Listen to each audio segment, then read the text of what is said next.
Bonjour à tous. Dans ce module, nous allons vous montrer comment utiliser la plateforme de formation à distance ISFAD, comment se connecter, comment intégrer d'autres facultés, comment accéder à d'autres plateformes existantes. Donc pour ce faire, il faut d'abord utiliser un navigateur Chrome, Firefox, Internet Explorer ou Edge ou autre.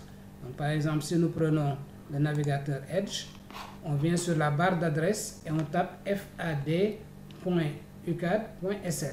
fad.ucad.sn sur la barre d'adresse du navigateur et on appuie sur Entrée. Une fois que c'est validé, vous êtes directement dans la plateforme de formation e-learning ISFAD. Donc, première chose à faire, c'est de se connecter en mettant le nom d'utilisateur et le mot de passe. Donc, pour les enseignants et autres personnels techniques, il faut utiliser votre email institutionnel ou email UCAD comme nom d'utilisateur. Donc, comme nom d'utilisateur, on va utiliser notre mail UCAD, moussa.job@ucad.edu.sn par exemple. Et le mot de passe, ce sera le matricule. Pour les étudiants, ce sera email UCAD comme nom d'utilisateur et comme mot de passe, ce sera le numéro de carte d'étudiant.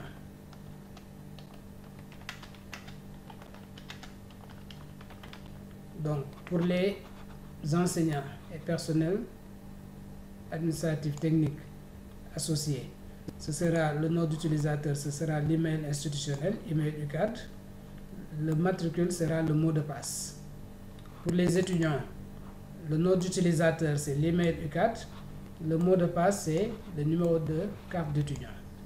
Maintenant, une fois qu'on est dedans, on met notre nom d'utilisateur et on met notre mot de passe. Soit le matricule pour les enseignants ou bien le numéro de carte d'étudiant pour les étudiants.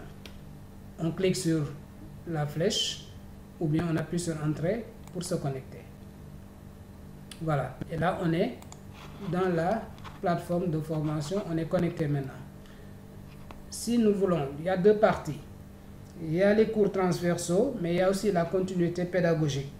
Pour les cours transversaux déjà, à l'accueil du site, je peux voir que pour le moment, comme c'est une nouvelle plateforme, il y a le cours d'informatique et l'anglais qui sont déjà intégrés en cours de développement, d'autres modules également qui sont en cours de développement, qui seront visibles très vite ici.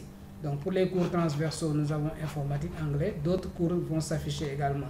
Si c'est pour la continuité pédagogique, il y a l'onglet, la barre des onglets ici, faculté, école et institut. Si c'est une faculté, je veux accéder à la faculté de médecine par exemple, ou FST ou autre, je clique sur le nom correspondant ici, par exemple FMPO.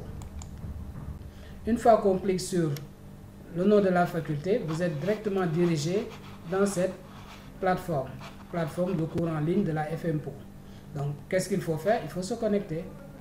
On clique sur connexion, on met le même nom d'utilisateur qu'on avait tout à l'heure pour entrer à FAD et le même mot de passe.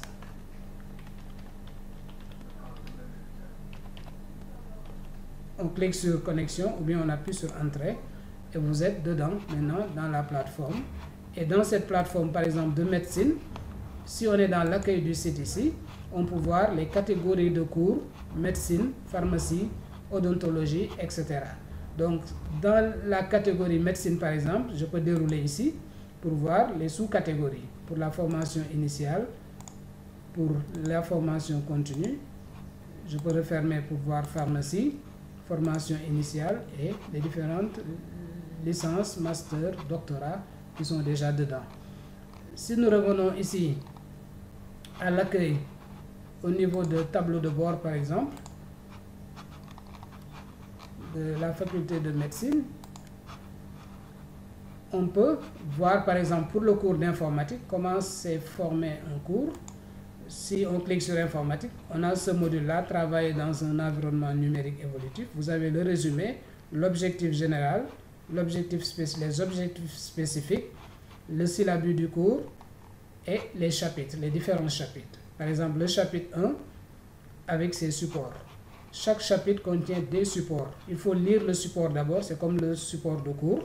Après, faire l'activité dédiée. Support 2, je lis support 3, support 4, je fais l'activité. Support 5, support 6, s'il y a activité, je fais.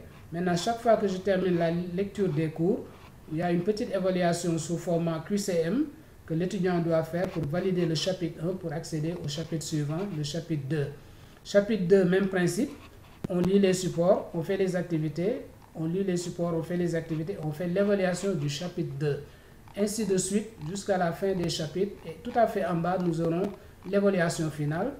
Et l'étudiant va valider son module en passant l'examen final. Donc, il y aura les moyens de devoir déjà ici.